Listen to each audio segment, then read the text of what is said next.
Call him the ride. Go ahead, put it on real tight. Hope you brought your best tonight. They say they got the fireworks, yeah, they say they got the show. Here around the chutes, you're the best, so let's go. This is Texas Toast. I'm your host, Miss Helen. Kick back and enjoy as we toast the best from Texas. Cheers, everyone. Welcome to Texas Toast Podcast with Miss Helen, along with someone whose music has been getting in my ear for quite a while, J.R. Herrera. Hello, J.R. Welcome to the podcast. Hello. Thank you for having me. Well, it's wonderful having you. So things have really been going good for you. It seems like you just keep gaining momentum, but let's talk about kind of your background so the listeners can get to know you a little bit. So you're like from Edinburgh. You grew up there. South Texas. Yep. Edinburgh. Yep. Yes. You know, Matt Castillo has roots there too. Yeah, he's from there. You know, we went to different high schools, so we never really knew each other. I've met him a few times, but it's not a huge town. It's crazy that we don't know each other well at all. It must have been something in the water. Y'all getting into the music, and both of you do such a great job. So what was it like growing up there? What was it like going to school? Did you participate in music there? I did, yeah. I mean, I grew up kind of in the middle of nowhere, and my dad, what's funny about the guitar thing is that my dad had an old guitar in one of our closets that he always meant to learn how to play, and he never did, right? Just never able to. And I remember messing with it when I was a little guy. And then it wasn't until I was in high school when I started playing with the mariachi group there at the high school. Mm-hmm. And I taught myself how to play guitar. I was like, this is the perfect avenue to do this. So oh, my goodness. So you're self-taught. Mm-hmm. Yeah, both singing and playing. Right. Obviously, well, your voice is just so powerful. There's just, oh my gosh, it is like if it doesn't get people's attention, something's wrong with them. So then you went on, and this is so interesting, and thank you so much for teaching middle school science. Yeah, kind of. You know, in middle school, I have a daughter and son-in-law, both education. We have a lot of teachers in the family. And when my kids were going to school, I was constantly volunteering, and I was always in the schools. But that middle school, there is no filter on those mouths. Yeah, that's an interesting age. I mean, like I taught sixth grade for 2.5 years, and then seventh grade for one semester. And like the seventh graders were the most interesting because you never knew if you were going to get the sixth grade side of them or the eighth grade side of them. They're like this weird. Exactly. One day they were little babies, and then the next day they were like these grown-up kids. You know, so that was an interesting age to teach for sure. So after that, I was kind of like that last semester. I talked to my principal in the middle of it, and I said, "Hey, I'm probably not going to make it through the whole year. I really want to push my music," and it was kind of a good time for me to get moving on it. You know, like doing it full time. Correct. Yeah, and so he was super supportive. He was, yeah, I understand. I do what you got to do, and it's teaching. I just want to ask one more question about teaching, especially science. And you have to do all those experiments. Yeah, it was a lot of lab work, but I thought it was really interesting. I don't think I could have taught English or something. See, I know, and I guess there's something with that because I'm like totally the language arts, English, and then science. I was no good in science, except when it comes to meteorology and anything to do with tides and currents and water and fishing. Then a little science comes in there. But anyway, so moving on. So you started off the music career, and how did you start generating your shows? I know you played with the Carnival Cruise Lines also. Yeah, so that's kind of what kicked it off for me. Like as far as kind of growing my network, like I started my Facebook band page. I think I had like 300 likes on it before I went to go work for Carnival. And in those 2 years, it got up to like 3,500, just meeting people and playing for them and stuff like that. So that kind of gave me that start, that small little fan base. And then when I met my manager and my business partner for the band on cruise ships. And awesome. Yeah, so I just moved to San Antonio. I said, well, he lives here, so I moved 10 minutes away from him. And we've been working on it for like the last 5.5 years or so. I love how stories like that come together. And I guess in playing consistently too, you were able to, practice with your craft and perfect things a little more. Oh, yeah. Yeah, it was definitely a fast forward lesson in guitar playing, singing, music. I mean, I think I was playing like well over like 1,000 songs. It was all requests that I was doing in my bar every night on the ship. And so I got really, really well versed in country music, which was my goal when going on ships. I wanted to learn more music. And so that served its purpose. And I was there for 2.5 years, and I kind of got the feeling like, all right, I think I did all I can do here. It was a great time. And it's time to start doing our own music, or start pushing the band, start, building that band part of it. So Right. it's been a long process, but we're grinding, we're moving. And so have you consistently had the same members in your band? No, we've gone through a lot of members in the last 5 years. This is, things that, like, one big change, or pretty much changed out the whole band, was when we started traveling. We signed with our booking agency, Seventh Planet, and Kelly's been real good about trying to get us to grow out of San Antonio, because we were just playing here for the first few years. And so when we had to start traveling, of course, we had guys that had full-time jobs in San Antonio. You know how that goes. Like, I can't really travel as much anymore. So things like that happen, jobs and life changes and that kind of thing. Right. And so, well, let's look at some of your radio releases. I know one that we talked about on Texas on Tap was I'm Just Not That Strong. And that was also like featured song of the week on the Texas Country Music Chart when you released that one. When we first released it, yeah. Yes, that's good. I mean, it's like, I think your music is getting a lot of ear attention and listening. So, and you songwrite as well. Yes. I do the majority of the songwriting. Lately, I've been doing more songwriting sessions with a few other people that I kind of really jive with well. Like our new producer, him and I write together a lot now. And it's just made the songs that much better. Yes, and that's good, because when you can get to that point to where you grow a little bit and start pulling other people in. Another great song you had out to radio was The Next Big Show. So tell me a little bit. That's a great song. Your voice is just so amazing on that one. Thank you. I wrote that one, and that one was about my first acoustic gig down in Edinburgh. It was my first year teaching. I quit the mariachi group I was with. I'd been with them for 10 years. And I said, I kind of want to push country music. I always liked country. And my first year teaching, I was like a Monday night. And so I wrote that song based on that experience. Like, there was 5 of us in the bar Monday night, and I wasn't getting paid for it. I was just doing it just to play. And so that's what The Next Big Show is about. It's just the constant process, or the constant growth that you're trying to get, right? And so it's kind of writing. I wrote that song like probably before I moved to San Antonio, and it's been kind of a self-fulfilling prophecy, I think. Like, it's just been absolutely, like, that's exactly what I was thinking. Like, it's just a song that keeps proving itself right. Yes. Like, no matter what, that next show that's a little bit bigger than the last one, Totally. And that was, of course, the title cut to the album that you had also. Yes. Yeah. That was the last time we recorded that full album, and we actually used the band members on that album. I mean, we were maybe like a year into the project. I had just moved to San Antonio. And so that was interesting, because we spent about 2 months rehearsing the entire album, all the songs that I had written, and just creating arrangements for them and all that. I'm forever grateful to that group of guys for all that work to take. And we went in and recorded this album like in 2 days. Wow. You did a fantastic job on that one.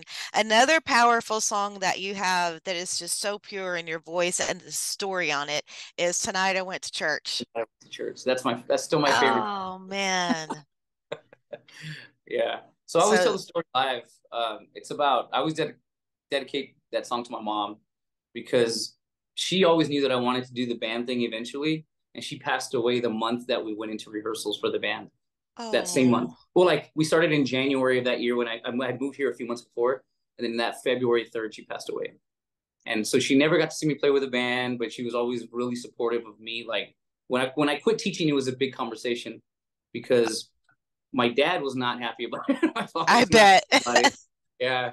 And my mom she's always the one that was like, Jerry, you're only going to live once. Just do it. Just try it. That's Worst right. that can happen is you go back to teaching, right? That's exactly right. Right back where you started. And so Tonight I Went to Church. That song is, I think about her every time I sing that song. Okay, now let's get to your current release. Oh my gosh, JR, She Drinks Merlot. That is just such an epic song. It is such in my wheelhouse. I mean, we previewed it on Texas on Tap, and it's like the sunshine and tequila. She's dancing. It's bourbon. And see, that's the thing. It's like, and we have a question we ask at the end of every podcast, which we'll get to, but there's a lot of times I'll ask the question, it's, if you were a cocktail, what would you be? And like for the girls, it's kind of like, well, it depends on what kind of mood I'm in. Like if I was asked that, that's exactly what I would say. And when this song hit and I previewed it, I was like, oh heavens, are you kidding me? That's awesome. I love I it. Yes. love it. I love that women are relating to it. I think it's like a powerful. I felt. I mean, what grabbed me with the chorus was exactly that. Like, I don't think there's enough songs out there like that kind of um promote women, right? It seems like there's more about like I'm gonna slash his tires and do that kind of thing. Right. Instead of like this happened, the song is about when she drinks Merlot, she thinks about him letting her go, right? But it's Right. talking about that one thing. Like women are so complex, and I felt like this was such a powerful, positive song, even though it's kind of sad, you know. Yeah. And so I Yeah. love singing it as a man. I love singing it and seeing women relate to it. It's like my favorite thing. Yeah, because I mean, and it's so true. I mean, it's so true. And yeah, yeah, him letting her go, she drinks some Merlot, and it's just, I mean, such a great song. So it's charting. Have you been out to a lot of radio stations promoting it? We've done a couple of them. We've done a few, and we're just. I mean, it's only on the third week out, so yeah, we're planning on doing as many as we can and aligning them with our band schedule as well as much as possible. Well, But I'm seeing it move. I'm seeing it move. And of course, I'm going to keep up with it because I'm just really like, I really look for some really great things coming from your music. thank And you. I know that you've also shared the stage and you've opened for a lot of people like Randy Rogers and Clay Walker, Creed Fisher, Josh Hmm. Abbott Band. And one in particular I saw on your list was JB and the Moonshine Band. Yeah. Have you talked to those guys lately? No, I haven't. I mean, No. his fiddle player is now, or the guy who's playing fiddle with him then. So we did that show like 3 months into having the band. It was like one of our first shows that we did as a full band. I don't even know how we got that gig, to be honest with you. But Man, that was our first he's one. yeah, do you remember where the show was? Yes, it was a. I don't know if it exists anymore, but it was a place called Conway's in New Braunfels. Okay. All right. Okay. So Yeah. yeah, they were I just say that because their name just I saw where there a single popped up that they released. And so Hmm. I'm like nosing around. I'm trying to figure this out. So JB, we need to catch back up because I love those guys and their shows are phenomenal. But anyway, so back to you. So what kind of is your calendar filling up?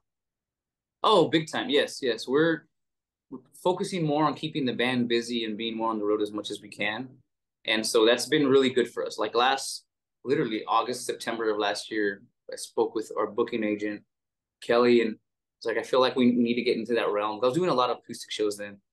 And Mhm. I said, I think I need to kind of get away from that and really, really push the band, like make that, like that's what we do is the band show. Like the acoustic stuff is kind of on the side, for Right. when opportunity presents itself. And it's been really, really good. It's worked out really well. We stayed super busy. It's like once we made that mental decision, like this is what we're gonna do, it almost just happened immediately. Like we just started, I think we played like it's like August, September, and then like October we had like 10 shows, which is the most that we had played. I'd played with the band in 1 month, you Hmm. know.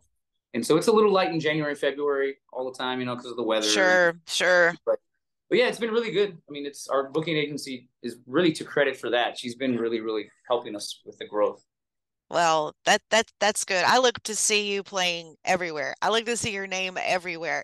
And so let's talk about future endeavors as far as an album release or an EP release. Anything in the works for that for you?